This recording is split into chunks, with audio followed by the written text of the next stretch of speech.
Hello aspirants, welcome back. तो चलिए, हमने हमारे पुराने लेक्चर में जहाँ तक पढ़ाई की थी, जहाँ तक हमने समझा था, हम उसके आगे का आज स्टार्ट करने वाले हैं। पर हम उसके आगे का पढ़े उससे पहले हमने जो पुराने लेक्चर में जो जो भी कुछ पढ़ा था, हम पहले उसका एक ओवरव्यू ले लेते हैं। तो चलिए, हमने हमारे पुराने वीडियो में क्या पढ़ा था? कंपनी। कंपनी क्या होती है? Company means a company incorporated under this act और under any previous company law. Company मतलब एक ऐसी कंपनी जो इस एक्ट के अंदर इनकॉर्पोरेट हुई है प्रीवियस। इससे हमें कोई अच्छा समझ में नहीं आया तो हमने कंपनी की कोई डेफिनेशन पढ़ी थी। क्या पढ़ी थी? Company is a group of people join together for common purpose. कौन सा कॉमन पर्पस? बिजनेस करने के लिए, और तो उस बिजनेस से जो भी प्रॉफिट आता है वो अपने बीच में डिस्ट्रीब्यूट करते हैं। उसके बाद हमने पढ़े थे कंपनी के फीचर्स जो कि होते हैं टॉप क्लास। कंपनी कैसी होनी चाहिए? Top class. कैसी होनी चाहिए कंपनी? Top class. क्या क्या पढ़े थे हमने टॉप क्लास में? Share transferability, separate ownership and structure, और perpetual succession, common seal, limited liability, artificial person, share capital और सेपरेट लीगल एंटिटी। उसके बाद हमने पढ़ा था लिफ्टिंग ऑफ कॉर्पोरेट व्हील, मतलब कंपनी अलग होती है, कंपनी के मेंबर अलग, दोनों के बीच में एक पर्दा होता है। कंपनी अलग होती है, कंपनी के मेंबर अलग होते हैं। पर इस पर्दे के कारण कभी कभी पब्लिक को गलत फहमी हो जाती है कि काम किसने किया है, गलत काम करा किसने और सजा किसको मिल रही। तो उस गलत फहमी को मिटाने के लिए, पर्दाफाश करने के लिए जो कोड होता है उस पर्दे को हटा देता है और कंपनी को इग्नोर करके वो मेंबर से और मैनेजर से डायरेक्ट कंसर्न करता है और ये पता करता है कि गलती थी किसकी। इसे कहते हैं लिफ्टिंग ऑफ कॉर्पोरेट व्हील। पर इससे कौन कौन से केसेस जब कोर्ट को लगता है कि हमें पर्दा हटाना जरूरी है, मतलब कॉर्पोरेट व्हील को लिफ्ट करना जरूरी है, हमने कैसे याद की थी? दो पब्लिक, दो एनिमी फ्रॉड, एक एजेंट। दो पब्लिक, दो एनिमी फ्रॉड, एक एजेंट। दो पब्लिक वाले कौन से पॉइंट थे? Protection of revenue, protection of revenue, protection of public policy. Protection of revenue, protection of public policy. उसके दो एनिमी फ्रॉड वाले कौन से पढ़े थे? Determination of enemy character of company और protection of prevention of fraud. तो एक पढ़ा था एजेंट वाला, कौन सा? Where a company act as an agent of shareholder. उसके बाद हमने टाइप्स ऑफ कंपनी को स्टार्ट किया था और सबसे पहले टाइप ऑफ कंपनी पढ़ी थी हमने प्राइवेट कंपनी। कौन प्राइवेट कंपनी के क्या क्या फीचर्स होते हैं? चार। जिसका minimum paid up share capital as में भी प्रेस्क्राइब होता है, मतलब जिस कंपनी का minimum paid up share capital उतना हो जितना कि रूल्स में लिखा हुआ है। उसके साथ साथ जिसके शेयर ट्रांसफर पर लिमिट्स हो, जिसके शेयर ट्रांसफर पर क्या हो? लिमिट्स हो। जिसके बाद जिसके मैक्सिमम नंबर ऑफ मेंबर 200, जिसके मैक्सिमम नंबर ऑफ मेंबर 200 हो। जिसमें joint venture counted as one, ex employee not counted and employee not counted. जिसके पब्लिक इशू ऑफ सिक्योरिटीज पर प्रोहिबिशन हो, मतलब पब्लिक इशू ऑफ सिक्योरिटीज ना कर सकती हो। ये चार फीचर्स जिस कंपनी में वो कंपनी होती है प्राइवेट कंपनी। उसके बाद हमने पढ़ी थी पब्लिक कंपनी। पब्लिक कंपनी क्या होती है?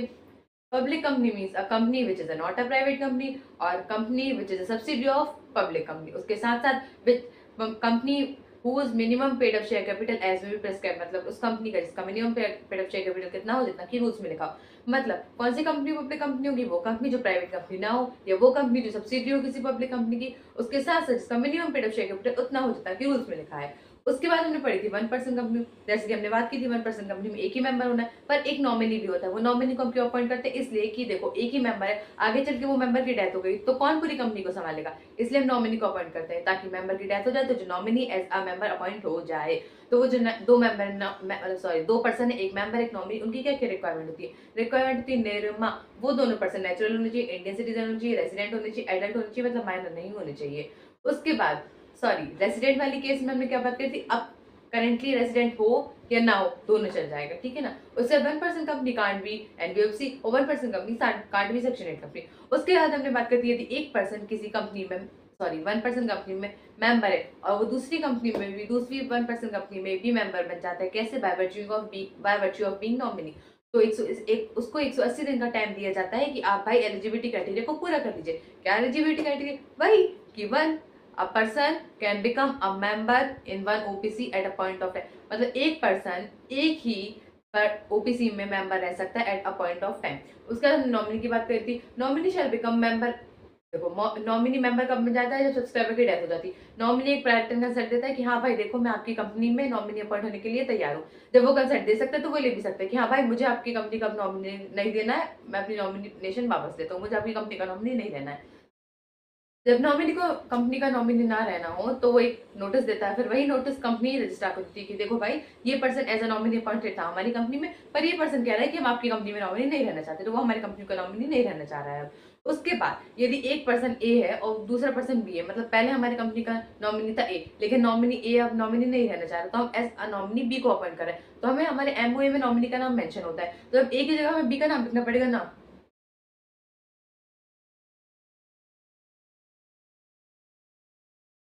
उसके बाद देखो अब जैसे ए है, ए हमारा नॉमिनी है और बी, देखो ए हमारा नॉमिनी, पर नॉमिनी कह रहा है कि भाई देखो हम अपनी कंपनी का नॉमिनी नहीं दे सकते, तो हमें किसी और को एज ए नॉमिनी अपॉइंट करना पड़ेगा, तो हम बी को अपॉइंट करते हैं। पर देखो एमओए में हमारे नॉमिनी का नाम मेंशन होता है, पहले ए था पहले, अब बी को अपॉइंट करें, ए तो जा रहा है तो हमें ए का नाम बदल के बी का नाम भी लिखना पड़ेगा ना। तो जो चेंज नेम हो रहा है एमओए में, इसको हम अल्टरेशन नहीं कहते। Name change in name of MOA is not the alteration of MOA, ठीक है ना। उसके बाद हमें पड़ती है स्मॉल कंपनी। कौन कौन सी कंपनी, मतलब किस कंपनी को कब हम स्मॉल कंपनी कहेंगे, कि देखो वो कंपनी जिसका टर्नओवर 40 करोड़ या 40 करोड़ से कम हो, और वो कंपनी जिसका पेड अप कैपिटल 4 करोड़ या 4 करोड़ से कम हो। ये दोनों क्राइटेरिया, दोनों एलिजिबिलिटी क्राइटेरिया जो कंपनी पूरी करती है, जो दोनों लिमिट कंपनी पूरी करती है, वो होती है स्मॉल कंपनी। ऐसी कौन कौन सी कंपनी है जिससे स्मॉल कंपनी नहीं हो सकती है, हमने पढ़ी थी, कैसे याद की थी, S P S H A govern by special act. उसके बाद पढ़ी थी पब्लिक कंपनी, उसके बाद थी सब्सिडी, उसके बाद थी होल्डिंग, उसके बाद थी सेक्शन 8 कंपनी। तो चलिए अब हमने हमारे पुराने लेक्चर में जो जो भी पढ़ा था हमने उसको एक बार डिस्कशन कर लिया है कि क्या क्या पढ़ा था, हमने एक बार ओवरव्यू कर लिया है। अब इसके बाद हम बिना किसी देरी के साथ आगे बढ़ेंगे, पर उससे पहले आप ये बताइए कि मैंने जो बीच बीच में क्वेश्चंस आए थे, मैंने आपको जो कहा था कि आपको ये क्वेश्चंस लिख लिख के देखना है, उनकी प्रैक्टिस जरूर करनी, आपने वो करे हैं या नहीं करे हैं? करे हैं ना? और ठीक है, नहीं करे हैं पर अब नहीं भूलना है, अब जरूर करना है, ठीक है ना। और 1 क्वेश्चन अ डे तो याद रखना ही रखना है। तो चलिए अब बिना किसी देरी के साथ हम हमारे लेक्चर को आगे करते हैं और हमारी टाइप्स ऑफ कंपनी आगे की पढ़ते हैं। चलिए देखिए, अब हमारी कंपनी आती है सबसे पहली स्टैट्यूटरी कंपनी। देखो, bodies with special type of object found desirable for encouragement may be formed under certain pieces of legislation passed by parliament, example LIC, IBI, etc. वो बॉडीज जो किसी स्पेसिफिक ऑब्जेक्टिव के लिए फॉर्म्ड होती हैं, वो bodies जो किसी स्पेसिफिक ऑब्जेक्टिव, मतलब उनका ऑब्जेक्टिव ये है कि मुझे फॉर्म्ड होकर यही काम करना है, तो वो सिर्फ यही काम करेंगे, वो किसी स्पेसिफिक ऑब्जेक्टिव के लिए ही फॉर्म्ड होती है, उनको हम बोलते हैं स्टैट्यूटरी कंपनी। जैसे कि एलआईसी अपने खुद स्पेसिफिक ऑब्जेक्टिव, जीवन जिंदगी के साथ भी जिंदगी के बाद भी, नाम तो सुना ही होगा।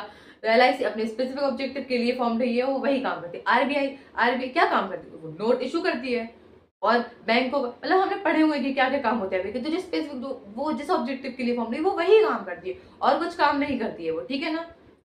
उसके बाद these bodies covered by these act do not necessary require MOA, मतलब ये जो बॉडीज हैं जो स्टैट्यूटरी कंपनी है, उनको एमओए बनाना नेसेसरी रिक्वायर नहीं है। तुम चाहो तो बना भी सकते हो, नहीं चाहो तो नहीं भी बना सकते हो, दोनों काम कर सकते हो। उसके बाद the provision of companies act apply to that to the extent for the same not consistent the special act.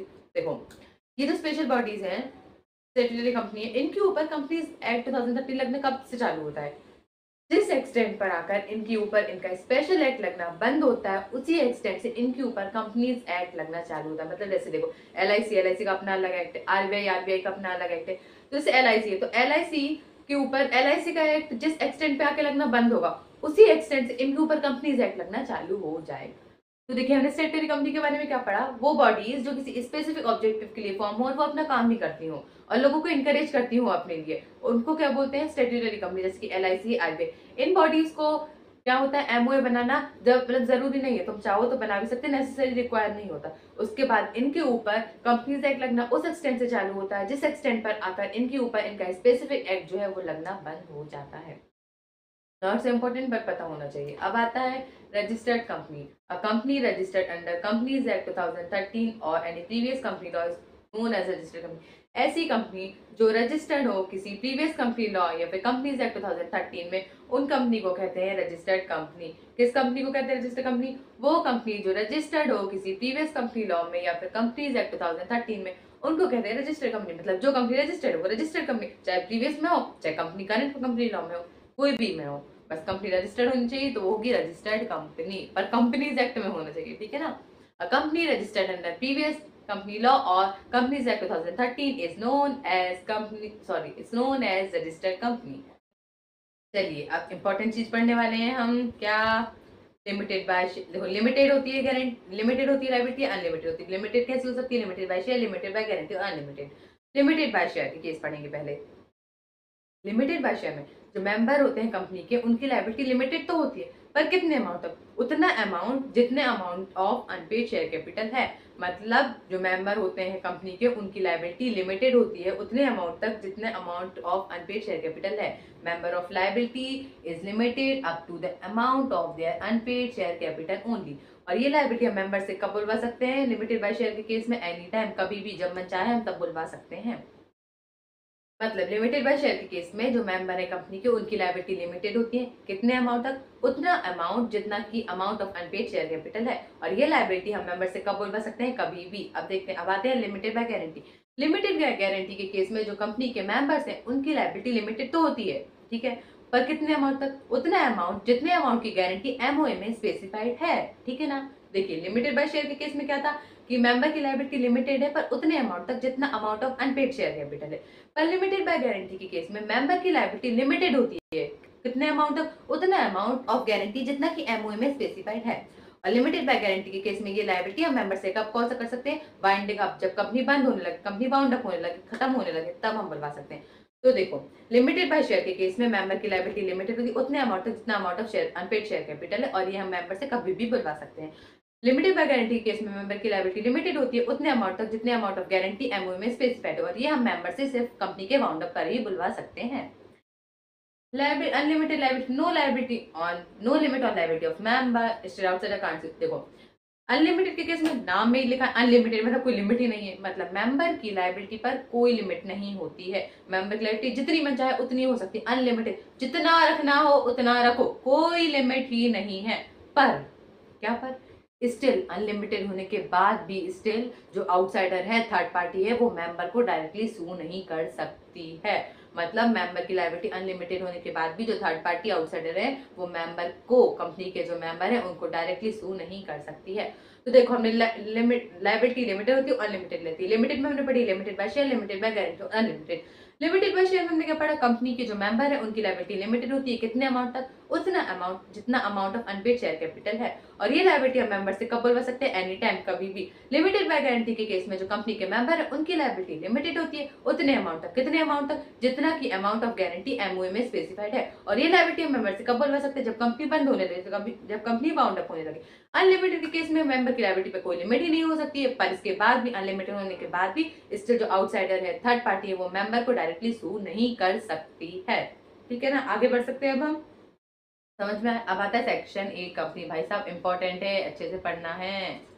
Section 8 company, इसके पहले सबसे हम क्या पढ़ेंगे, सेक्शन 8 कंपनी के फीचर्स। तो देखो प्रमोट चैरिटेबल ऑब्जेक्ट, जो सेक्शन 8 कंपनी होती है वो क्या प्रमोट करती है, चैरिटेबल ऑब्जेक्ट, दान भीड़ वाले काम, ये सब काम चैरिटी वाले काम करती है। कौन करती है, सेक्शन 8 कंपनी क्या करती है, दान मतलब चैरिटेबल वाले काम करती है। तो वो क्या ऑब्जेक्टिव होता है उसका, प्रमोट करती है, वो क्या चैरिटेबल ऑब्जेक्टिव भी प्रमोट करती है। उसके बाद सेक्शन 8 कंपनी को लाइसेंस कौन देता है, सेंट्रल गवर्नमेंट। मतलब सेक्शन 8 कंपनी को ये चैरिटेबल ऑब्जेक्टिव काम करने, चैरिटी वाले काम करने के लिए लाइसेंस कौन देता है, central government. Central government license देता है कि लो सेक्शन 8 कंपनी अपनों को लाइसेंस देते हैं, तो सेक्शन 8 कंपनी बनो और चैरिटी वाले काम कर सकती है, तुमको हम लाइसेंस देते हैं, मतलब परमिशन देते हैं। उसके बाद एंजॉय एज लिमिटेड कंपनी, मतलब सेक्शन 8 कंपनी जो है वो सारे के सारे राइट्स एंजॉय करती है, किसके जैसे, एज आ लिमिटेड कंपनी। जैसे कि जैसे लिमिटेड कंपनी को सारे के सारे राइट्स मिलते हैं, वैसे के वैसे राइट्स सेक्शन 8 कंपनी भी एंजॉय करती है। Alteration can not be done except approval of central government. मतलब देखो अब जब आपको चैरिटेबल और चैरिटी वाला ऑब्जेक्टिव, मतलब चैरिटी वाले काम करने के परमिशन कौन दे रहा है, सेंट्रल गवर्नमेंट। लाइसेंस कौन दे रहा है आपको, सेंट्रल गवर्नमेंट। तो आपकी मतलब रहता है ना, आपकी फर्ज बनता है कि आपको यदि कोई वेरिफिकेशन लाना है अपनी सेक्शन कंपनी में, तो आप किससे जाके सबसे पहले बताओ, किससे परमिशन लो, सेंट्रल गवर्नमेंट से। क्योंकि जब सेंट्रल गवर्नमेंट ही तो लाइसेंस दे रहा है, जब वो आपको लाइसेंस नहीं देता तो आप ये काम कैसे कर सकते। तो आपका फर्ज बनता है यदि आप कोई भी चेंज करें तो आप किसके पास जाओ, सेंट्रल गवर्नमेंट। यदि सेक्शन 8 कंपनी को कोई भी अल्टरेशन लाना है तो वो सबसे पहले किसकी अप्रूवल मांगेगी, सेंट्रल गवर्नमेंट की। यदि सेंट्रल गवर्नमेंट अप्रूवल नहीं देता है तो सेक्शन 8 कंपनी वो क्या कर सकती है, अल्टरेशन नहीं ले सकती है। उसके बाद conversion by special resolution general meeting, यदि सेक्शन 8 कंपनी को प्राइवेट कंपनी या पब्लिक कंपनी में कन्वर्ट करना है तो उसको एक जनरल मीटिंग में एक स्पेशल रिजोल्यूशन पास करना पड़ेगा। उसके बाद नॉट यूज प्राइवेट और लिमिटेड, जैसे देखो सुपर्ब है, एक सुपर्ब ओपीसी है, तो सुपर्ब है कि मैं सुपर्ब प्राइवेट लिमिटेड लिख लेती हूँ या मैं सुपर्ब लिमिटेड लिख लेती हूँ, तो नहीं, कोई भी ओपीसी है तो वो अपने नाम के बाद प्राइवेट लिमिटेड या लिमिटेड वर्ड यूज नहीं कर सकती है। क्या, कोई भी ओपीसी है, सॉरी कोई भी section, sorry it's my mistake, sorry superb limited है section 8 company, sorry it's by my mistake. तो देखो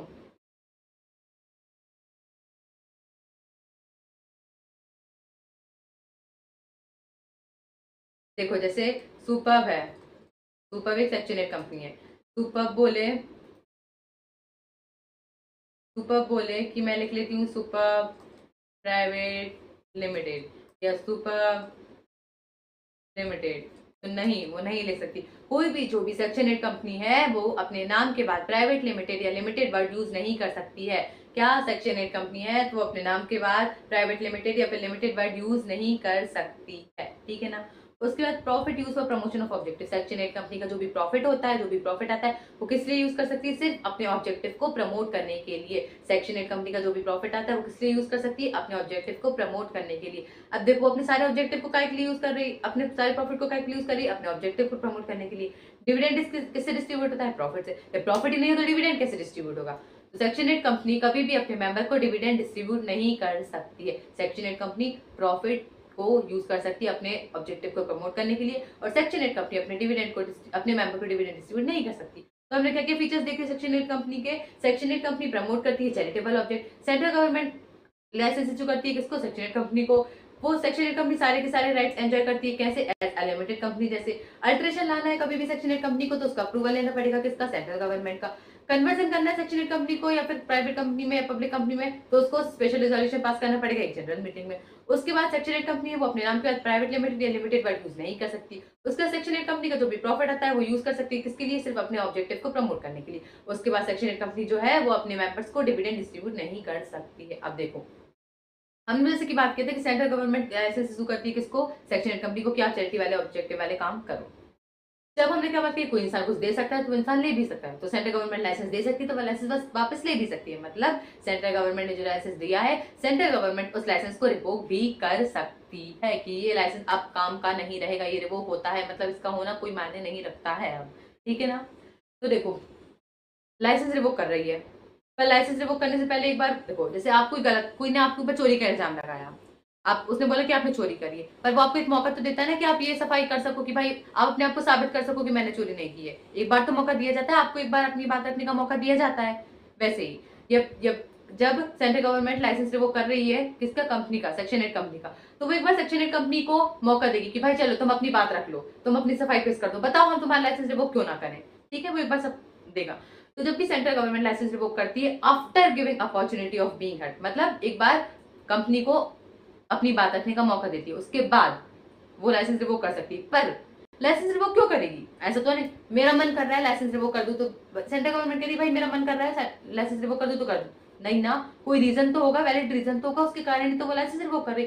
तो वो कौन कौन से रीजन है कि जब सेंट्रल गवर्नमेंट को लगता है कि मुझे इनके लाइसेंस रिवोक कर देना चाहिए, तो हम वो देखते हैं कौन कौन से। जब सेक्शन 8 कंडीशन कॉन्ट्रावेंट हो, मतलब देखो चैरिटेबल वाले काम कर रहे हो, तुम चैरिटेबल वाले कंडीशंस को फॉलो नहीं कर रहे हो, तुम कुछ और काम करने लगे हो, तो भाई तुम जो सेक्शन 8 कंपनी जिसके लिए तुम फॉर्म हुए तुम वही काम नहीं कर रहे हो, और जिस काम करने के लिए हमने तुम्हें लाइसेंस इशू किया था तुम वही काम नहीं कर रहे हो, तो क्या मतलब लाइसेंस का? हमें नहीं देना तुम्हें लाइसेंस, हम तुम्हारा लाइसेंस रिवोक करते हैं। भाई जिसके लिए तुम फॉर्म हुए, जो काम के लिए तुम वही काम नहीं कर रहे हो, तो क्या मतलब का लाइसेंस रिवोक कर देंगे।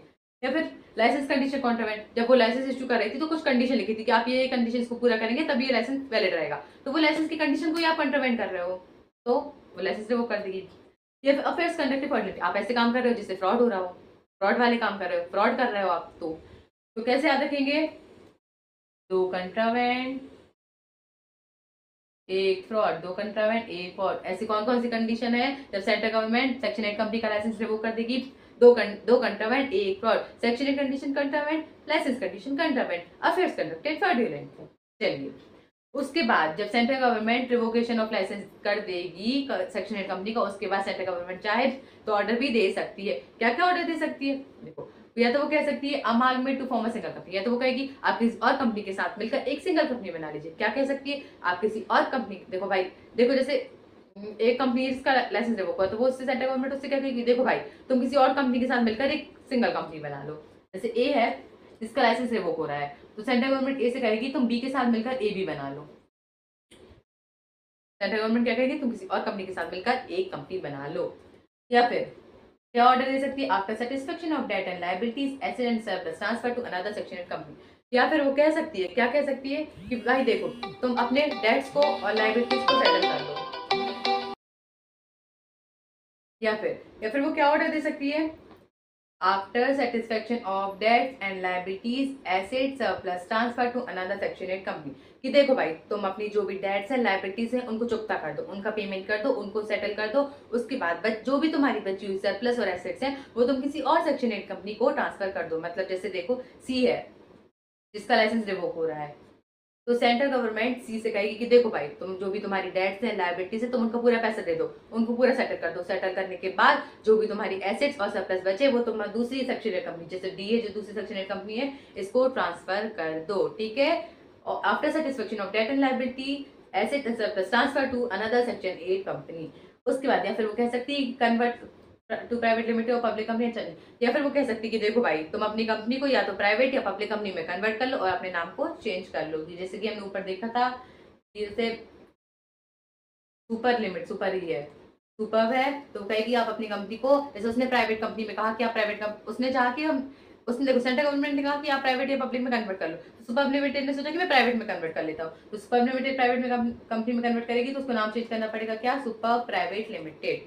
तो देखो, जब सेंट्रल गवर्नमेंट सेक्शनल कंपनी का लाइसेंस रिवोक करती है तो वो तीन क्या कर सकती है, तीन ऑर्डर दे सकती है। कौन कौन से, वो कहेगी आप किसी दूसरी कंपनी के साथ मिलकर एक सिंगल कंपनी बना लीजिए, या फिर वो कहेगी आप अपनी डेट्स को, लायबिलिटीज सेटल करने के बाद, उसकी पूरी पेमेंट करने के बाद जो भी बची हुई एसेट्स और सरप्लस है उसको किसी और सेक्शनल कंपनी के पास ट्रांसफर कर दीजिए, या फिर वो ये कह सकती है कि आप अपनी कंपनी को प्राइवेट कंपनी या पब्लिक कंपनी में कन्वर्ट कर लीजिए और अपने नाम को बदल दीजिए, ठीक है।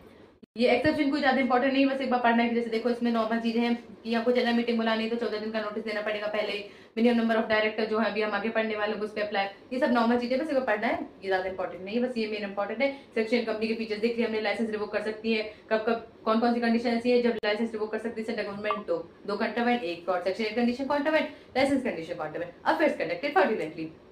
लाइसेंस रिवोक करने के बाद सेंट्रल गवर्नमेंट ऑर्डर भी दे सकती है, तीन ऑर्डर कौन कौन से दे सकती है, वो कह सकती है आप किसी दूसरी कंपनी के साथ मिलकर एक कंपनी बना लीजिए, या फिर वो कह सकती है आप अपने डेट्स और लायबिलिटीज को सेटल करने के बाद अपनी एसेट्स को और सरप्लस को किसी और सेक्शन कंपनी के पास ट्रांसफर कर दीजिए, या फिर वो ये कह सकती है कि आप प्राइवेट या फिर पब्लिक कंपनी में कन्वर्ट होकर अपने नाम को चेंज कर दीजिए। अब देखिए एक बार क्वेश्चन आया, what are the features of company registered under section 8 of companies act December 2018 में।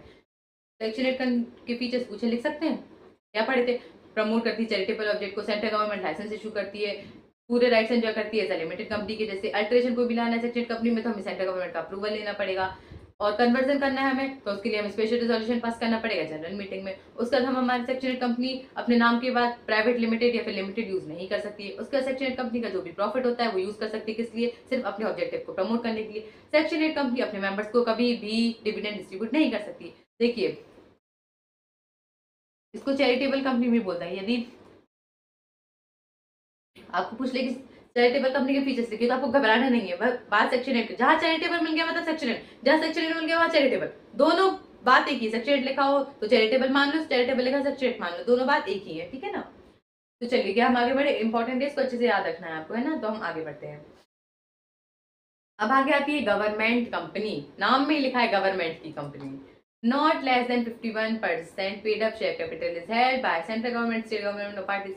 It includes subsidy of the ऐसी कंपनी जिसमें 50% मतलब 51%, कम से कम मतलब 50% से ज्यादा, मतलब नॉट लेस देन 50, हाँ मतलब 50% से ज्यादा, 50% से ज्यादा पेड अप शेयर कैपिटल कौन होल्ड करता हो, या तो सेंट्रल गवर्नमेंट या तो स्टेट गवर्नमेंट या तो पार्टली बाय सेंट्रल और स्टेट गवर्नमेंट, और इसमें इन सब्सिडी ऑफ गवर्नमेंट कंपनी भी इंक्लूड्स होती है। तो चलिए देखो एक बार आपको एग्जांपल से समझा देती तो आपको अच्छे से क्लियर हो जाएगा। एक है घनश्याम लिमिटेड, घनश्याम लिमिटेड के 51, घनश्याम लिमिटेड का 55% paid up share capital hold करती है कौन, स्टेट गवर्नमेंट। तो क्या घनश्याम लिमिटेड गवर्नमेंट कंपनी है, हाँ है, क्यों है, क्यों मैम, 51% ज्यादा से 51% से ज्यादा paid up share capital government hold करे इसलिए गवर्नमेंट का, चलो ठीक है। स्टेट की जगह यहाँ सेंट्रल होता तो भी है, मैं चाहे सेंट्रल करे चाहे स्टेट करे बात, हाँ ठीक है चलो सही है, मान ली मैंने आपके, आप सही बोल रहे हैं। अब घनश्याम लिमिटेड के 30% होल्ड कर रही हो स्टेट गवर्नमेंट, और 30% नहीं 40 मान लो, 40% होल्ड कर रही हो, स्टेट हो गया ना, सेंट्रल गवर्नमेंट।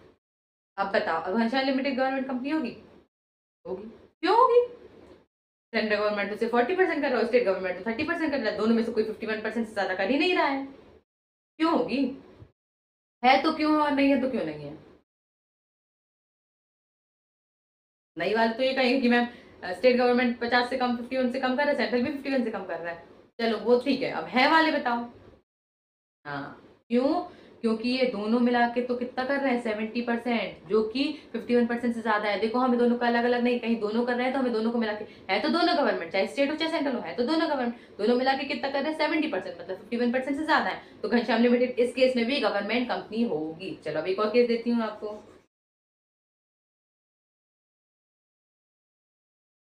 50% होल्ड कर रहा है सेंट्रल गवर्नमेंट, 10% होल्ड कर रहा है S limited. S limited is a subsidiary of state government. अब बताओ, क्या घनश्याम लिमिटेड गवर्नमेंट कंपनी है?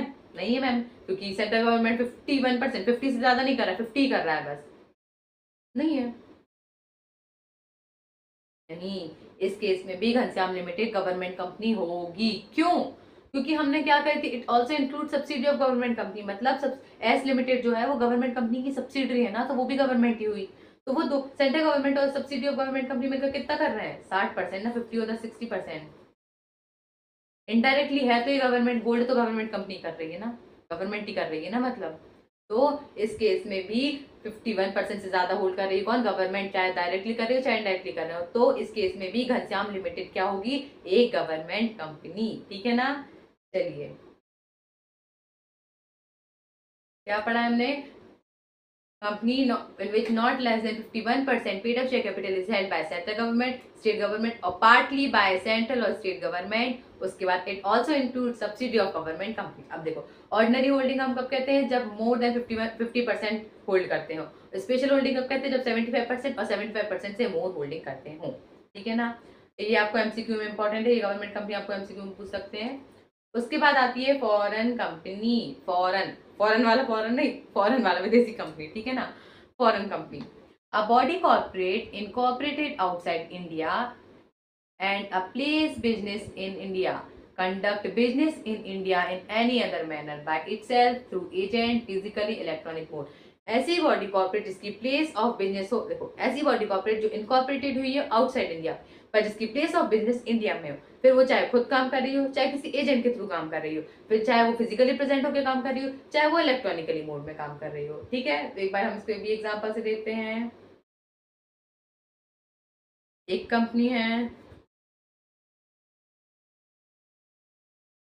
George limited. अब देखो, ये इनकॉर्पोरेट हुई है कहाँ? इनकॉर्पोरेट हुई है ये यूएसए में। कहाँ इनकॉर्पोरेट हुई है जॉर्ज लिमिटेड? यूएसए में। पर इसकी प्लेस ऑफ बिजनेस है, प्लेस ऑफ बिजनेस कहाँ है? दिल्ली में। जॉर्ज लिमिटेड जो है वो इनकॉर्पोरेटेड हुई है आउटसाइड इंडिया, कहाँ? यूएसए में। पर उसकी प्लेस ऑफ बिजनेस है इन इंडिया में, कहाँ पे? दिल्ली में। और जो काम कर रही हो दिल्ली में थ्रू एजेंट, किसी एजेंट के थ्रू, और वो भी इलेक्ट्रॉनिक मोड में। जॉर्ज लिमिटेड जो है वो इनकॉर्पोरेट हुई है आउटसाइड इंडिया पर उसकी प्लेस ऑफ बिजनेस इंडिया में है, और वो काम कर रही है इंडिया में कैसे? एक एजेंट के द्वारा, और वो भी कैसे? एजेंट के द्वारा काम कर रही है, वो भी इलेक्ट्रॉनिक मोड में। ठीक है ना? एक, तो एक जॉर्ज लिमिटेड, हाँ तो अब बताओ जॉर्ज लिमिटेड क्या फॉरेन कंपनी होगी? हाँ, George limited is a foreign company. क्यों? क्यों होगी फॉरेन कंपनी? क्योंकि देखो अभी हमने पढ़ा था, क्या पढ़ा था ma'am? Foreign company a body corporate incorporate outside India. George limited incorporate हुई आउटसाइड इंडिया, हाँ हुई है। As a place business in India, उसका प्लेस ऑफ बिजनेस इंडिया में है। जॉर्ज लिमिटेड कहाँ है? Conduct business in India any other manner, by itself, खुद से नहीं कर रही, बाय एजेंट, हाँ एजेंट के थ्रू तो कर रही है। फिजिकली प्रेजेंट है? नहीं है। इलेक्ट्रॉनिक मोड में? हाँ इलेक्ट्रॉनिक मोड में। तो ये कंडीशंस कंप्लाई हो रही है फॉरेन कंपनी की, तो हाँ George limited public, sorry George limited foreign company होगी। ऐसी बॉडी कॉर्पोरेट जो इनकॉर्पोरेट हुई है आउटसाइड इंडिया में, जिसकी प्लेस ऑफ बिजनेस इंडिया में है, वो खुद प्रेजेंट होकर काम कर रहा है या एजेंट के द्वारा काम कर रहा है, वो फिजिकली प्रेजेंट हो या फिर इलेक्ट्रॉनिक मोड में काम कर रहा हो, तो वो कंपनी होगी फॉरेन कंपनी। उसके बाद हम देखते हैं होल्डिंग कंपनी। होल्डिंग और सब्सिडी वाला केस देखो, means a company which has one और मोर सब्सिडी। ये क्या बात हुई? वो होल्डिंग कंपनी मतलब वो कंपनी जिसकी एक से ज्यादा सब्सिडी। हमें तो ये नहीं पता सब्सिडी क्या होती है, चल ठंडर को थोड़ा बताती हूँ सब्सिडी कंपनी क्या होती है, बस अभी इतना याद रखो। होल्डिंग कंपनी मतलब वो कंपनी जिसकी एक से ज्यादा सब्सिडी हो। उसके बाद for the purpose of this clause the expression company includes body corporate, सिर्फ इस क्लॉज के अंदर body corporate also company also includes body corporate, मतलब जहां कंपनी लिखा है हमें डीम्ड एजम्पशन रखना है कि कंपनी लिखा है तो वहां पे बॉडी कॉर्पोरेट भी लिखा हुआ है, ठीक है ना। तो होल्डिंग कंपनी मतलब कंपनी जिसकी एक या एक से ज्यादा सब्सिडी हो, वो होती है होल्डिंग कंपनी। अब सब्सिडी कंपनी क्या होती है वो हम आगे देखते हैं। देखो एक बार हम इसको एग्जाम्पल से देख लेते हैं, फिर हम इसको पढ़ेंगे। देखो एक है तारा लिमिटेड, एक है सितारा लिमिटेड। अब देखो जो तारा लिमिटेड है इसके 55% वोटिंग राइट्स कौन होल्ड कर रहा है? सितारा। वोटिंग राइट्स कौन होल्ड कर रहा है? सितारा। कौन होल्ड कर रहा है? तारा लिमिटेड के 55% वोटिंग राइट्स कौन होल्ड कर रहा है? सितारा लिमिटेड। उसके साथ साथ तारा लिमिटेड जो है वो तारा लिमिटेड का कंट्रोल कर रही है क्या? Composition of board of director. Tara limited के 55% वोटिंग राइट्स होल्ड कर रही है, उसके साथ साथ वो तारा लिमिटेड की कंट्रोल कर रही हो क्या? Composition of board of director. Control composition of board of director का क्या मतलब होता है ma'am? Control composition of board of director का मतलब होता है कि तारा लिमिटेड के पास पावर है कि वो तारा लिमिटेड के मेजोरिटी मतलब आधे से ज्यादा मेजोरिटी ऑफ डायरेक्टर को अपॉइंट भी कर सकती है और रिमूव भी कर सकती है, ठीक है ना। और वोटिंग राइट्स जो होल्ड कर रही है वो चाहे प्रेफरेंस के हो, चाहे इक्विटी के हो, चाहे वो डायरेक्टली कर रही हो, चाहे अपनी सब्सिडरी के द्वारा कर रही हो, ठीक है ना। तो तारा लिमिटेड के 55% वोटिंग राइट्स को होल्ड कर रही है, उसके साथ साथ वो कंट्रोल कर रही है उसकी composition of board of director. तो जो होल्ड करने वाली कंपनी है, ये देखो ये 55% जो है ना वो 50% लिमिट थी, मतलब more than half voting rights. तो more than half voting rights hold कर रही है ना। तो जो होल्ड करने वाली कंपनी है वो होती है होल्डिंग कंपनी। होल्ड करने वाली कंपनी क्या होती है? Holding company. और जिसमें होल्ड कर रही है वो क्या होगी? Subsidy company. सब मतलब छोटी छोटी कंपनी में तो होल्ड करती है ना बड़ी। अब बड़ी कंपनी जो होल्ड करी वो तो छोटी हो नहीं सकती, क्यों? वो अपना भी रखी दूसरे का भी रखी तो वो तो छोटी हो नहीं सकती, वो तो बड़ी है। तो जिसमें होल्ड हो रहा है वो सब्सिडी, होल्ड करने वाली होल्डिंग, जिसमें होल्डिंग कर रही है वो सब्सिडी। तो इस केस में तारा लिमिटेड होल्डिंग कंपनी हो जाएगी और तारा लिमिटेड सब्सिडी कंपनी हो जाएगी। तो देखो अब एक बार हम पढ़ लेते हैं। इफ अनदर कंपनी, यदि कोई और कंपनी होल्ड मोर देन हाफ वोटिंग राइट, कोई और कंपनी हमारी कंपनी में होल्ड कर रही हो क्या? मोर देन हाफ वोटिंग राइट्स, चाहे वो इक्विटी के हो, चाहे वो प्रेफरेंस के हो, चाहे वो डायरेक्टली कर रही हो और चाहे वो अपनी सब्सिडी के द्वारा कर रही हो। उसके साथ साथ वो दूसरी कंपनी हमारी कंपनी का composition of board of director को भी कंट्रोल कर रही हो। कंट्रोल कर रही हो क्या? Composition of board of director, मतलब उसके पास पावर है कि वो हमारे मेजोरिटी ऑफ डायरेक्टर, हमारी कंपनी की मेजोरिटी ऑफ डायरेक्टर को अपॉइंट भी कर सकती है और रिमूव भी कर सकती है। तो वो कंपनी हमारी कंपनी कहला जाएगी, वो कहला जाएगी हमारी होल्डिंग कंपनी और हम बन जाएंगे उसकी सब्सिडरी कंपनी, ठीक है ना। यदि कोई और कंपनी हमारे मोर देन हाफ वोटिंग राइट्स को होल्ड करती हो और हमारे board of director composition of board of director को कंट्रोल करती हो तो हम बन जाएंगे उस कंपनी की सब्सिडी कंपनी और वो कंपनी बन जाएगी हमारी होल्डिंग कंपनी। क्या आपको होल्डिंग कंपनी और सब्सिडी कंपनी का रिलेशन समझ में आया? क्या होती है होल्डिंग कंपनी और सब्सिडी कंपनी, ठीक है ना। चलिए तो अब हम देखते हैं एसोसिएट। ये देखिए होल्डिंग सब्सिडी इंपॉर्टेंट चल रहा है अभी, है ना। ये एसोसिएट भी इंपॉर्टेंट है। एसोसिएट कंपनी इन विच अनदर कंपनी होल्ड एटलीस्ट 20%। चलो इसका भी पहले हम देख लेते हैं उसके बाद पढ़ेंगे।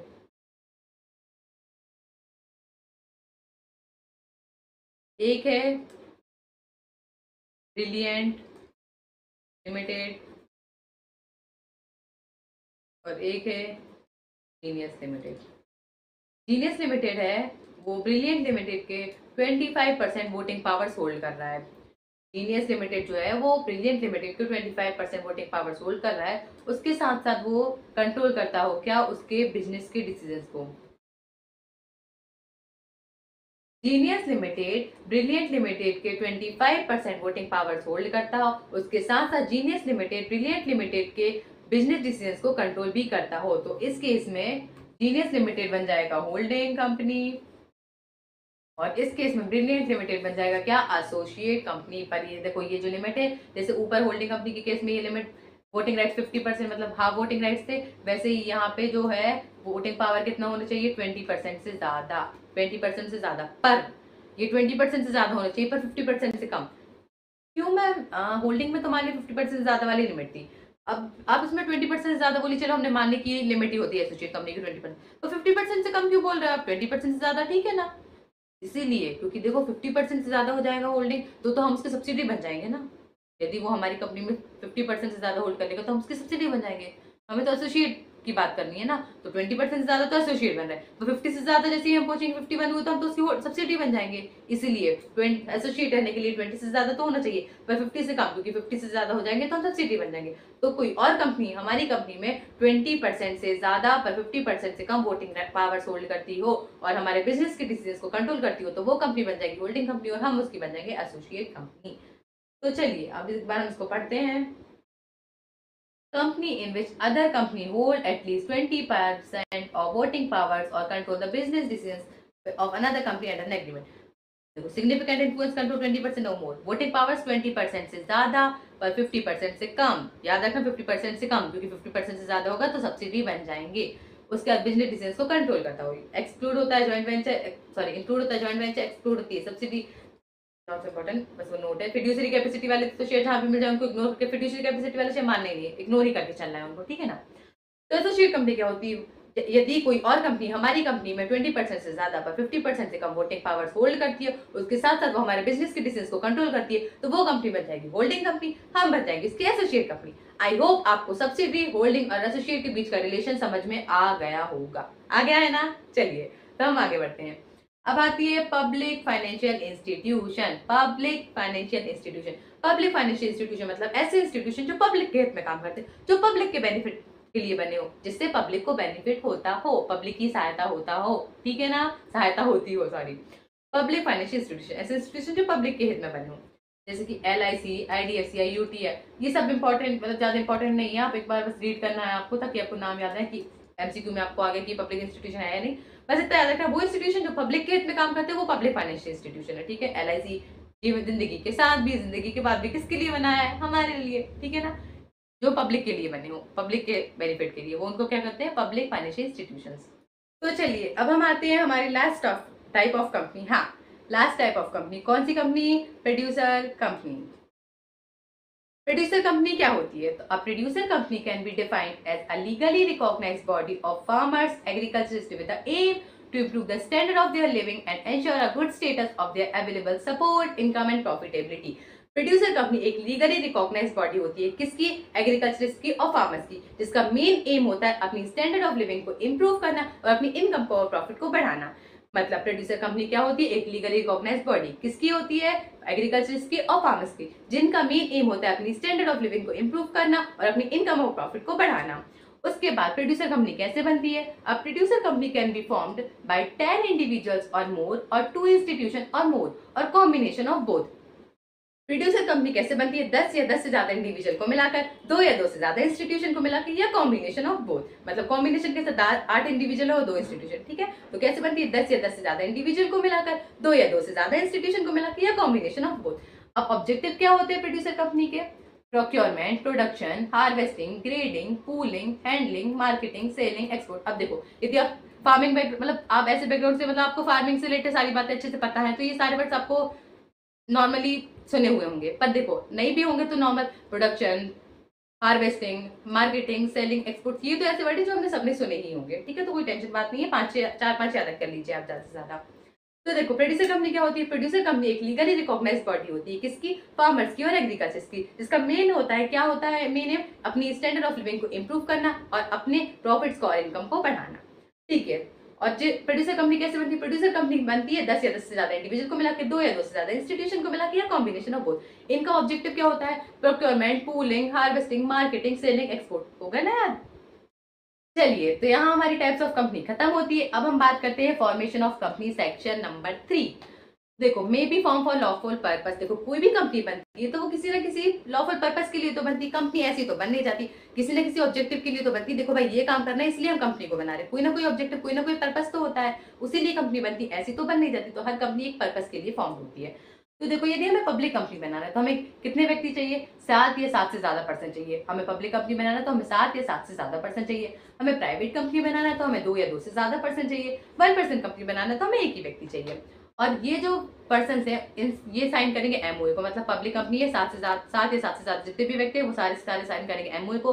प्राइवेट कंपनी के केस में 2 या 2 से ज्यादा जितने भी व्यक्ति वो सारे के सारे साइन करेंगे एमओए को, और 1% कंपनी के केस में जो 1% वही साइन करेगा एमओए को। पब्लिक कंपनी के केस में हमें 7 के 7 से ज्यादा व्यक्ति चाहिए, प्राइवेट कंपनी बनाने के लिए हमें 2 या 2 से ज्यादा व्यक्ति चाहिए, 1% कंपनी के लिए हमें एक ही व्यक्ति चाहिए।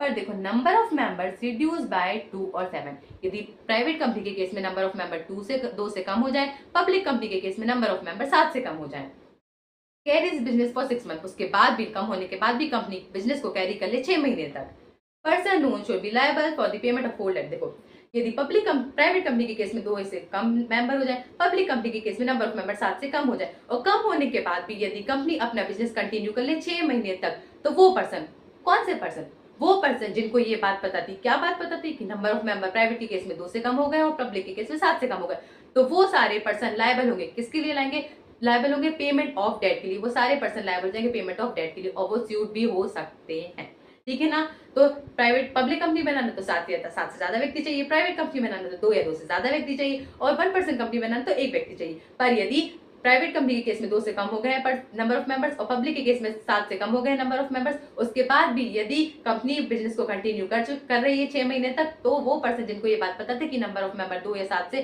पब्लिक और प्राइवेट के केस में रिस्पेक्टिवली कम हो गए हैं, वो मेंबर लायबल होंगे पेमेंट ऑफ डेट के लिए, और उनको हम स्यूट भी हो सकते हैं, उनको हम स्यू भी कर सकते हैं। अब उसके बाद हम बात करते हैं incorporation of company. Company incorporate कैसे होती है, तो देखो following document must be filed with ROC under whose jurisdiction the company perform. देखो ये सारे डॉक्यूमेंट्स वो हैं जो कंपनी फाइल करेगी आरओसी के पास, कौन, रजिस्ट्रार ऑफ ऑफिस भाई या रजिस्ट्रार ऑफ कंपनी, ठीक है ना, जिसके अंडर कंपनी सारे काम करती है, सारे फंक्शंस करती है। तो ये वो सारे डॉक्यूमेंट्स हैं जो इनकॉर्पोरेशन ऑफ कंपनी के लिए कंपनी आरओसी के पास फाइल करेगी। वो कौन कौन से डॉक्यूमेंट है, चलिए देखते हैं। तो क्या क्या डॉक्यूमेंट है जो आरओसी के पास फाइल करना है कंपनी को, MOA signed by all subscriber, MOA जो है कंपनी का उसको पहले सारे सब्सक्राइबर से साइन करना है, फिर आरओसी को देना है। AOA sign by all subscriber, जो कंपनी का एओए है पहले सारे सब्सक्राइबर के द्वारा साइन करना है, फिर हमको किसको, आरओसी को देना है। मतलब जो कंपनी का एमओए और एओए है वो सारे सब्सक्राइबर से पहले साइन करना है और फिर इसको देना है आरओसी को। मैं भी एमओए एओए क्या होते हैं, memorandum of association, article of association, इतना कुछ तो सुना है, पर ये होते क्या है, टेंशन नको, कूल, हम आगे पढ़ेंगे अच्छे डीपली कि एमओए और एओए क्या होता है। बस अभी इतना याद रखना है कि कंपनी के जो एमओए और एओए है वो पहले सारे सब्सक्राइबर के द्वारा साइन करेंगे, और फिर वो साइन करने के बाद हम किसको देंगे, आरओसी को।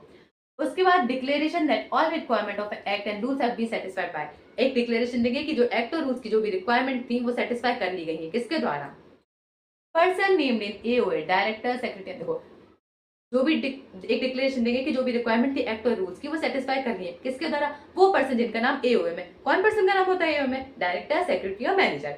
और उसके साथ साथ उन पर्सन के द्वारा जो engage the formation of company के दौरान, कौन person engage the formation of company में, एडवोकेट, सीएस, कॉस्ट अकाउंटेंट। एक डिक्लेरेशन देंगे कि देखो जो रूल्स और एक्ट की जो भी रिक्वायरमेंट थी वो की सेटिस्फाई कर ली गई है, किसके द्वारा, वो पर्सन जिनका नाम एओए में था और वो पर्सन जो फॉर्मेशन ऑफ कंपनी में इंगेज थे। उसके बाद affidavit from subscriber to MOA and first director stating में, फर्स्ट डायरेक्टर लिख कर, ये स्टेट करके लिख कर देगा, क्या लिख कर देगा, they are not convicted of any offence in connection with the formation of company. वो कहेगा कि देखो भाई फॉर्मेशन ऑफ कंपनी के दौरान हमने कोई भी ऑफेंस नहीं किया, हमने कोई भी गलत काम नहीं किया है।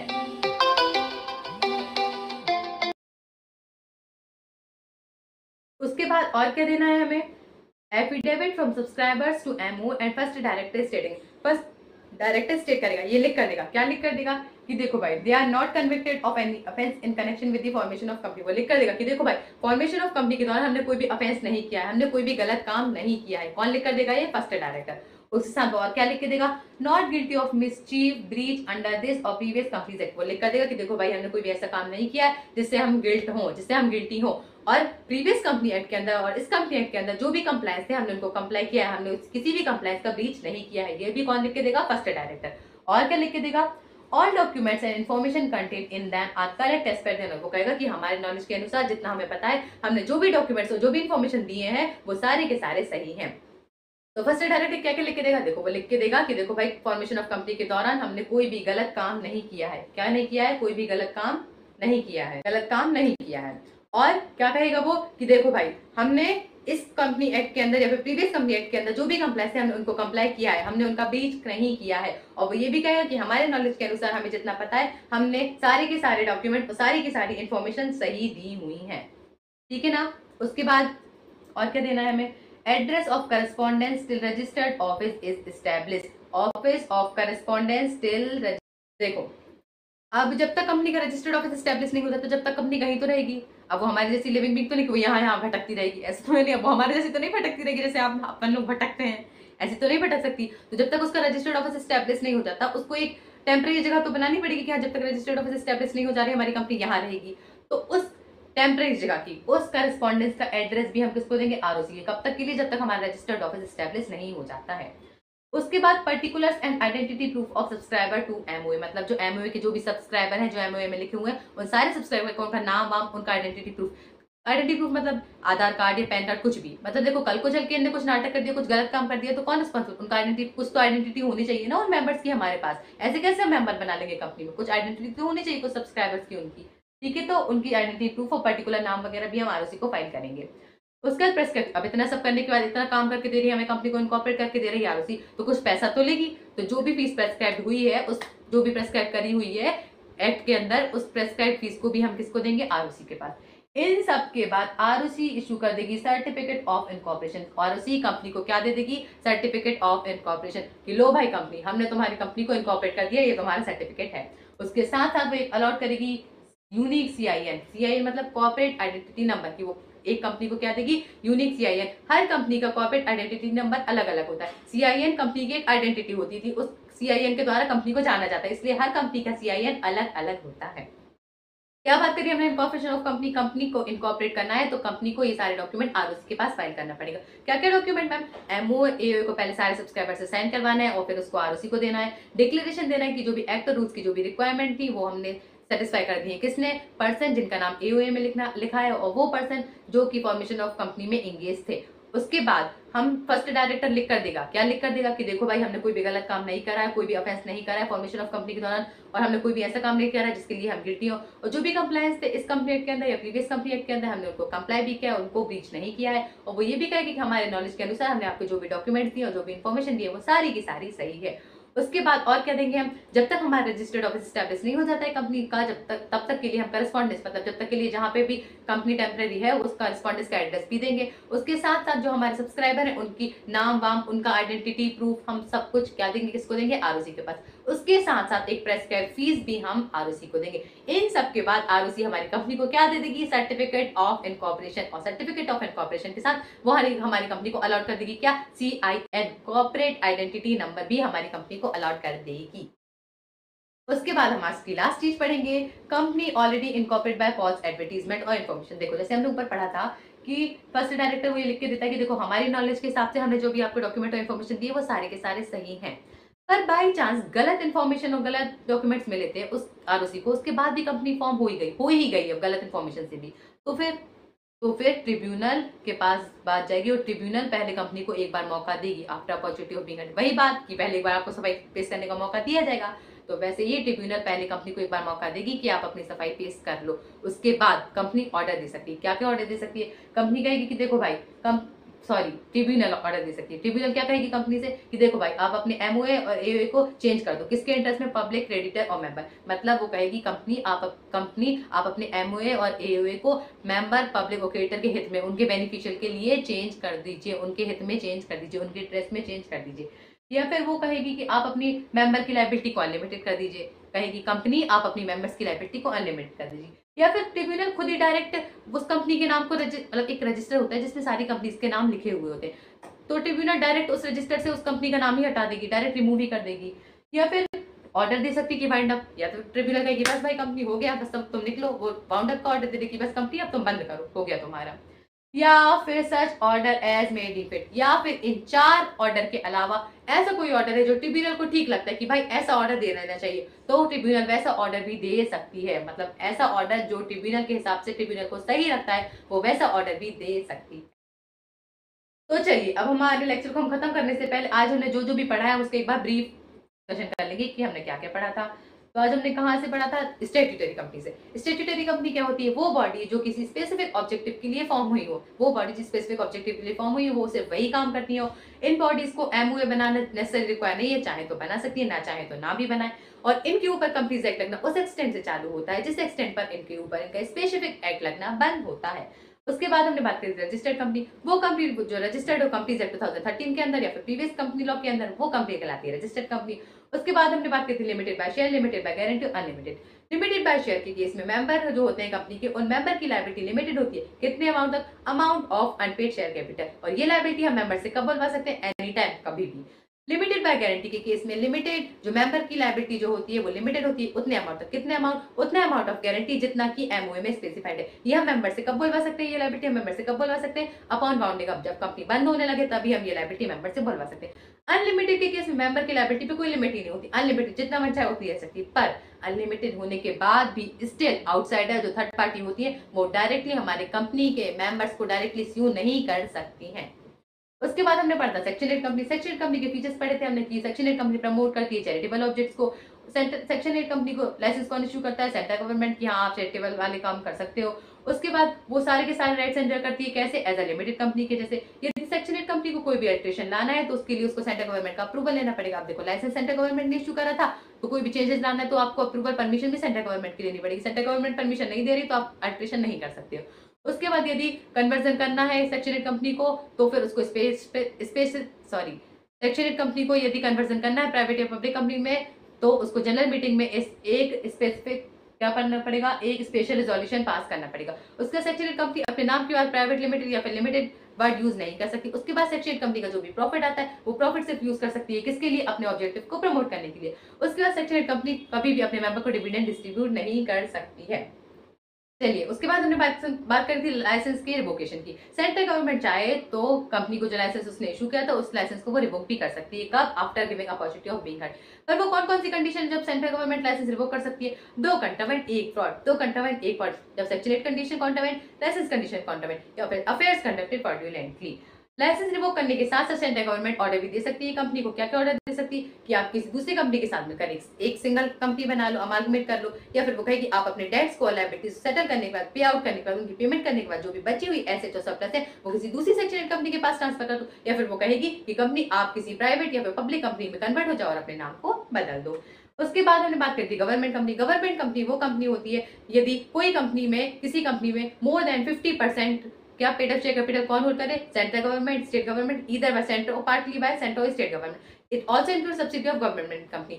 तो फिर वो कंपनी कौन सी कंपनी हो जाएगी? Government company. उसके बाद हमने बात करी थी फॉरेन कंपनी की। यदि कोई बॉडी कॉर्पोरेट है जो इनकॉर्पोरेट हुई है आउटसाइड इंडिया, जिसकी प्लेस ऑफ बिजनेस है इंडिया में, वो काम कर रहा है इंडिया में, चाहे वो खुद से काम कर रहा हो, चाहे किसी एजेंट के द्वारा काम कर रहा हो, चाहे वो फिजिकली प्रेजेंट होकर काम कर रहा हो, चाहे वो इलेक्ट्रॉनिकली मोड में काम कर रहा हो, तो वो कंपनी हो जाएगी कौन सी? Foreign company.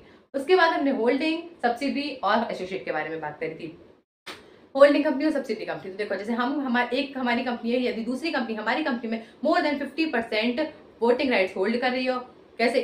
चाहे वो प्रेफरेंस के हो, चाहे इक्विटी के हो, इधर डायरेक्ट करी हो या इनडायरेक्ट करी हो, और वो कंट्रोल कर रही हो हमारे composition of board of director, मतलब उसके पास पावर हो कि वो हमारे मेजोरिटी ऑफ डायरेक्टर को अपॉइंट भी कर सकती है और रिमूव भी कर सकती है। तो इस केस में वो होल्ड करने वाली कंपनी बन जाएगी होल्डिंग कंपनी और हम बन जाएंगे उसके कौन सी कंपनी? Subsidy company. अब बात करते हैं एसोसिएट कंपनी की। यदि दूसरी कंपनी हमारी कंपनी की more than 20% voting powers hold करती हो, more than 20% but less than 50%। क्यों लेस देन 50%? 50% से ज्यादा होगी तो हम तो सब्सिडी बन जाएंगे। इसलिए यदि दूसरी कंपनी हमारी कंपनी के more than 20% of voting powers but less than 50% of voting powers hold करती हो, उसके साथ साथ वो कंट्रोल करती हो हमारे बिजनेस के डिसीजन को, तो वो होल्ड करने वाली कंपनी बन जाएगी होल्डिंग कंपनी और हम बन जाएंगे उसके एसोसिएट कंपनी। उसके बाद हमने बात करी थी क्या? Public financial institution. ऐसे इंस्टीट्यूशन जो पब्लिक के हित में बने हो, जो पब्लिक के बेनिफिट के लिए बने हो, उनको कहते हैं पब्लिक फाइनेंशियल इंस्टीट्यूशन। उसके बाद हमने लास्ट टाइप ऑफ कंपनी बात करी थी प्रोड्यूसर कंपनी। प्रोड्यूसर कंपनी मतलब ऐसी लीगल रिकॉग्नाइज्ड बॉडी किसकी? फार्मर्स की और एग्रीकल्चर की, जिसका मेन एम हो क्या? अपनी स्टैंडर्ड ऑफ लिविंग को इंप्रूव करना और अपनी प्रॉफिट को और अपनी इनकम को बढ़ाना। कैसे फॉर्म होती है प्रोड्यूसर कंपनी? 10 या 10 से ज्यादा इंडिविजुअल को मिला के, 2 या 2 से ज्यादा इंस्टीट्यूशन को मिला के, या कॉम्बिनेशन ऑफ बोथ। इनका ऑब्जेक्टिव क्या होता है? Pooling, harvesting, production, marketing, export, sale. ठीक है ना? उसके बाद हमने बात की थी फॉर्मेशन ऑफ कंपनी। कोई भी कंपनी फॉर्म होती है वो किसी न किसी पर्पस के लिए फॉर्म होती है, किसी भी ऑब्जेक्टिव के लिए फॉर्म होती है। यदि हमें पब्लिक कंपनी बनानी है तो हमें 7 या 7 से ज्यादा व्यक्ति चाहिए। प्राइवेट कंपनी बनानी तो 2 या 2 से ज्यादा व्यक्ति चाहिए। 1% कंपनी बनाना है तो 1 व्यक्ति चाहिए। पर यदि प्राइवेट कंपनी के केस में नंबर ऑफ मेंबर 2 से कम हो गए, या पब्लिक कंपनी के केस में नंबर ऑफ मेंबर 7 से कम हो गए, और नंबर ऑफ मेंबर कम होने के बाद भी कंपनी ने बिजनेस कंटिन्यू कर लिया है, तो वो बताती कि नंबर ऑफ मेंबर 2 या 7 से कम हो चुके हैं, वो पर्सन लायबल होंगे वो सारी की सारी काय के लिए? पेमेंट ऑफ डेट के लिए, और वो पर्सन स्यूट भी हो सकते हैं। उसके बाद हमने बात करी थी इनकॉर्पोरेशन ऑफ कंपनी के लिए। यदि हमें कंपनी का इनकॉर्पोरेशन करना है तो कंपनी को सारे के सारे डॉक्यूमेंट आरओसी के पास फाइल करना पड़ेगा। क्या क्या डॉक्यूमेंट? कंपनी को अपने एमओए और एओए को सब्सक्राइबर से साइन करवा के किसको पास भेजना पड़ेगा, आरओसी के पास। उसके बाद उसको एक डिक्लेरेशन देना पड़ेगा कि एक्ट और रूल्स की जो भी रिक्वायरमेंट थी, जो भी रिक्वायरमेंट सारी की सारी थी, वो सारी की सारी सेटिस्फाई कर ली गई है। किसके द्वारा? वो पर्सन के द्वारा जिनका नाम एओए में लिखा था, वो पर्सन जो कि इंगेज थे फॉर्मेशन ऑफ कंपनी के दौरान। उसके बाद जो फर्स्ट डायरेक्टर है वो लिख के देगा कि देखो भाई, फॉर्मेशन ऑफ कंपनी के दौरान हमने कोई भी ऑफेंस नहीं किया है, हमने कोई भी गलत काम नहीं किया, और वो ये भी लिख के देगा कि देखो भाई, हमने कोई भी ऐसा गलत काम नहीं किया है जिससे हमें गिल्टी होना पड़े, और इस कंपनी एक्ट के अंदर या फिर किसी और पुराने किसी कंपनी एक्ट के अंदर जो भी कंप्लायंस थे, हमने उनको कंप्लाई किया, हमने उन कंप्लायंस का कोई भी ब्रीच नहीं किया है। और वो ये भी लिख के देगा कि देखो, हमारे नॉलेज के अनुसार हमें जितना पता था कि हमने जो भी डॉक्यूमेंट दिए और इन्फॉर्मेशन दी है वो सारी की सारी सही है। और उसके साथ साथ जब तक हमारा कंपनी का रजिस्टर्ड ऑफिस स्टैब्लिश नहीं हो जाता, तो जो हमारा परमानेंट एड्रेस ना होगा, जो हमारा टेम्पररी एड्रेस है, वो करस्पॉन्डेंस का एड्रेस भी हम किसको देंगे? आरओसी को। उसके साथ साथ जो हमारे सब्सक्राइबर, उनका पर्टिकुलर उनका नाम वाम और उनका आइडेंटिटी प्रूफ जैसे कि आधार कार्ड, पैन कार्ड भी हम आरओसी को देंगे। इन सब चीजों के साथ साथ, इन सब डॉक्यूमेंट के साथ साथ हम एक प्रेस्क्राइब फीस, जो भी फीस है जो कि प्रेस्क्राइब की हुई है, वो की हम किसको देंगे? आरओसी को देंगे। और इन सब चीजों के बाद आरओसी हमारी कंपनी को क्या देगी? सर्टिफिकेट ऑफ इनकॉर्पोरेशन की। लो भाई, आपकी कंपनी इनकॉर्पोरेट होती है, और सर्टिफिकेट ऑफ इनकॉर्पोरेशन के साथ वो हमारी कंपनी को अलॉट करेगी एक unique CIN, corporate identity number.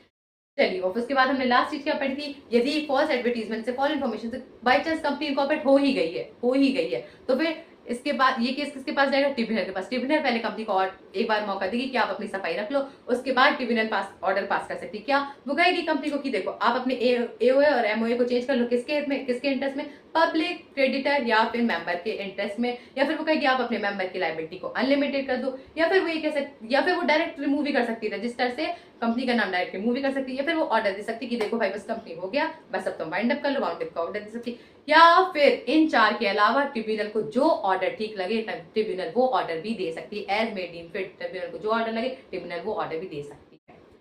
तो चलिए, आज के लिए हम बस इतना ही रखते हैं। आगे का हम आगे की वीडियो में कंटिन्यू करेंगे, पर जाने से पहले फिर से मैं आपको याद दिला दूं, जो बीच में क्वेश्चन आते हैं आपको वो भी लिखना है, और आपको एक क्वेश्चन एक दिन वाली स्कीम से याद रखनी है, वो तो आपको लिखनी है। ठीक है ना? तो हम आगे की वीडियो में कंटिन्यू करेंगे, पर मैं उम्मीद करती हूँ कि आप नेक्स्ट वीडियो में, नेक्स्ट लेक्चर में आएंगे तो ये सारी की सारी चीजें, पहले लेक्चर वाली और आज के लेक्चर की, ये सारी की सारी चीजें आप एक बार रिवाइज करके आएंगे, एक बार रीड करके जरूर आएंगे, ताकि आपको आगे कोई भी दिक्कत ना आए। ठीक है ना? तो हम आगे की वीडियो में कंटिन्यू करेंगे। तो मिलते हैं हम हमारे नेक्स्ट लेक्चर में, तब तक के लिए बाय बाय।